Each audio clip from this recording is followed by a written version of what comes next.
Bienvenue encore sur cette chaîne, les amis de Bedanola TV. Encore une fois, nous allons parler sur ce qui est de foyer, de famille, car notre objectif principal, vous le savez très bien, c'est pour que nos foyers, nos familles puissent vivre en amour, en paix et en union. Aujourd'hui, nous allons parler sur les grandes qualités d'une femme rare. D'une femme rare, pas n'importe quelle femme. Avant de continuer, veuillez liker, partager et abonnez-vous. S'il vous plaît, veuillez liker, partager et abonnez-vous, car nous avons encore beaucoup de sujets, beaucoup de thèmes à parler, car c'est pour nos foyers, c'est pour nos familles. Donc, c'est pour notre vie. Alors, nous allons d'abord lire la parole de Dieu qui se trouve dans Proverbe 31, de versets 10 à 12. Oui, il y a aussi un verset troisième, mais nous allons lire. Proverbe 31, de versets 10 à 12. Qui peut trouver une femme vertueuse? Elle a plus de valeur que les perles. Le cœur de son mari a confiance en elle, et les produits ne lui feront pas défaut. Elle lui fait du bien et non du mal tous les jours de sa vie. Elle procure de la laine et du lin et travaille d'une main joyeuse. Ça, c'est la parole de Dieu. Nous allons parler. Quelles sont les grandes qualités d'une femme rare? Veux-tu être une femme rare, madame? Veux-tu être une femme rare? Une femme qu'on ne trouve pas partout?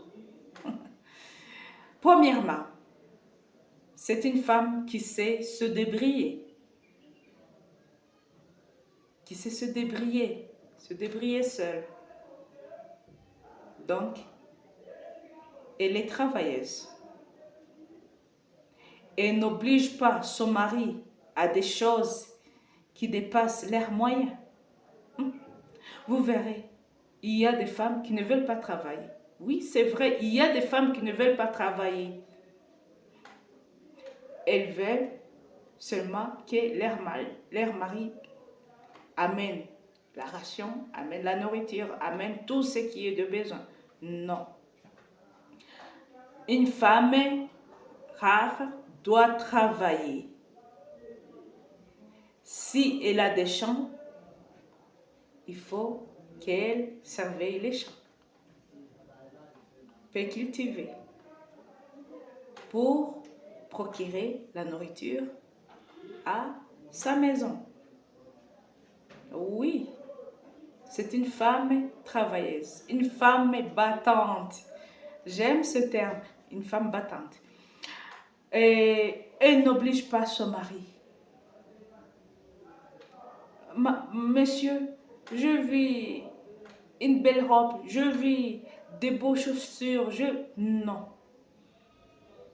Peut-être s'ils ont des moyens pour les acheter. Vous verrez, il y a de ces femmes qui ont des voitures, oui, de marque qui n'est pas très chère, mais voilà, si elle voit une autre dame dans une voiture de marque très chère, elle oblige son mari d'aller prendre un crédit à la banque pour acheter cette voiture. Et attention, madame, ça c'est pas bien. Ce n'est pas bien quand même. Une femme doit connaître les moyens de sa maison, donc l'argent qu'ils sont dans la maison, c'est-à-dire au compte, et il fera les dépenses selon les moyens qu'elle voit sur les comptes. Il ne faut pas vider les comptes. Ne faut pas vider les comptes. C'est une femme qui travaille, c'est une femme qui sait gérer le moyen financier de sa maison. Le moyen. Deuxièmement, c'est une femme qui ne fait pas fuir son mari. Parmi ces femmes, nous avons des femmes querelleuses. Une femme querelleuse. Querelleuse. Ce n'est pas facile de vivre avec une femme querelleuse. J'ai une petite expérience. Quand j'étais étudiante, j'ai vécu quelque part où le mari faisait beaucoup de voyages en Tanzanie et quand il revenait, il passait au moins 2 jours à l'hôtel avant de venir à la maison. Pourquoi? Pourquoi? Pourquoi un homme qui a chez lui peut prendre un hôtel dans la même ville? Pourquoi? Sa femme était vraiment querelleuse. Querelleuse. Ne soyez pas des femmes querelleuses. Ne soyons pas des femmes querelleuses. Il faut que nos maris vivent bien quand ils nous trouvent à la maison. Ils se sentent à l'aise, joyeux, libres. Et nous avons aussi, parmi ces qualités de ne faire pas fuir leur mari, nous avons les femmes, je peux dire les femmes qui n'encouragent pas leur mari. Vous savez, les maris ou les mariés aiment se parler. Oui, c'est vrai qu'il y a ceux qui ne se parlent pas, mais c'est ce que nous disons toujours. Il faut une communication dans le mariage, une communication dans nos foyers pour que nous puissions bien vivre en union, en amour et en entente. Alors, quand un homme dit, Madame, je pensais qu'on pouvait construire une maison comme ça. Et la femme dit, non, mon mari, non, ne faut pas faire ça. Elle refuse ça. Si le mari propose une autre chose, il refuse encore. Si le mari propose une autre chose encore, il refuse encore. Elle refuse. Alors, le mari dira, finalement, ma femme ne m'encourage pas. Mais mes chers amis, je peux vous dire, même si votre mari fait un travail qui peut-être vous, sa femme, vous négligez, je vous prie, encourage votre mari. Encourage votre mari. C'est tout ce qu'il fait. Encourage-le. À moins que ça soit un péché. Si c'était un voleur, là, ça se comprend. Si c'était mendiant, les mendiants existent aussi. Ou les escrocs. Oui, là, on ne peut pas accepter. Mais si c'est un homme qui travaille dans les champs, si c'est un homme qui est couturier, si c'est un homme qui fait n'importe quoi, il faut l'encourager. Il faut l'encourager. S'il fait un commerce de petites choses, il faut l'encourager. C'est par des petites choses où se remarquent les grandes choses. Mes chers amis, ce ne sont pas tout le monde qui est capable d'avoir un grand capital pour commencer le commerce. Non.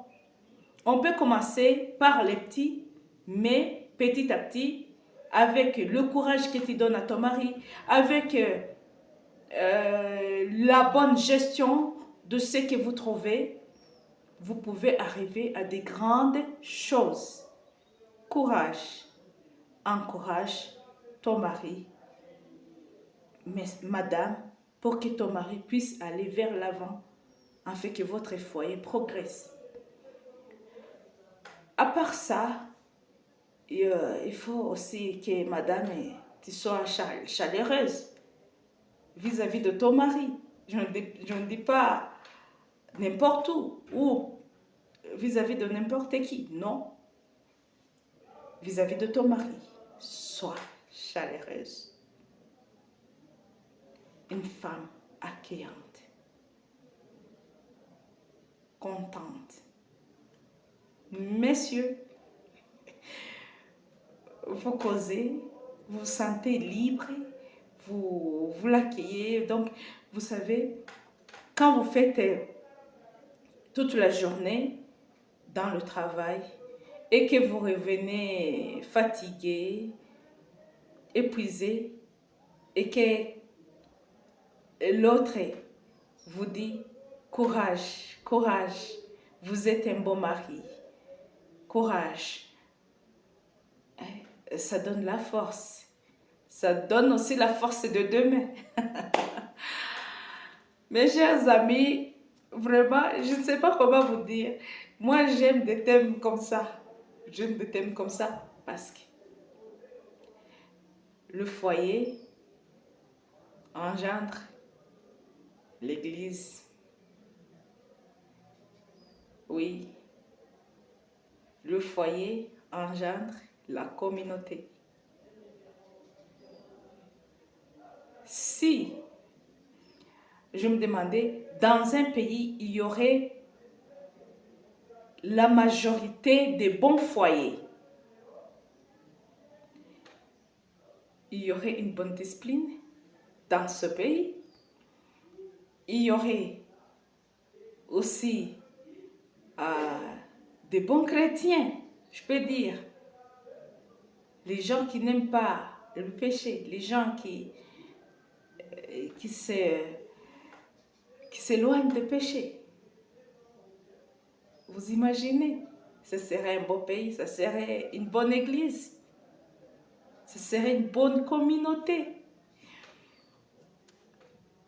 Je vous remercie parce que vous m'écoutez. La troisième chose, c'est une femme qui utilise son intelligence. C'est vrai que dans le monde, nous avons besoin de l'intelligence des autres pour que nous puissions nous compléter. C'est bien.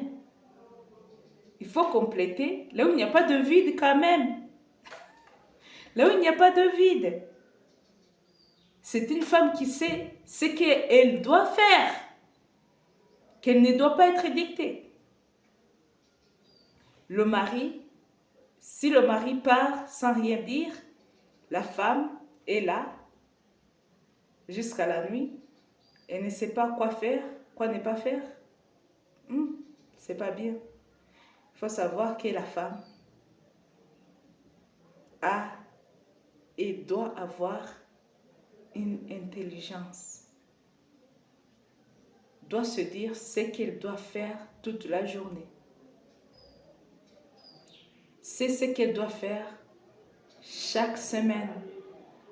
Oui, chaque semaine. Tu dois savoir, madame, ce que tu dois faire. Il faut quand même avoir un agenda. Si tu peux me dire, je ne sais pas écrire, je ne sais pas lire, mais quand même, il faut te programmer. Moi, je vois que même j'ai remarqué même nos grands-parents, j'ai vu ma grand-mère, elle se programmait. Qu'est-ce qu'elle nous disait? Nous sommes à la date telle de ce mois et nous devons donc la semaine prochaine aller planter de telles graines. Vous voyez? Et je me dis, aujourd'hui, il faut quand même, madame, que tu te programmes. Il ne faut pas que toujours monsieur te dise, aujourd'hui, il faut faire ça. Aujourd'hui, il faut faire ça. Demain, il faut faire ça. Cette semaine, il faut faire ça. Mais, quelquefois, il faut que tu utilises aussi ce que tu connais. ton intelligence sans être dictée.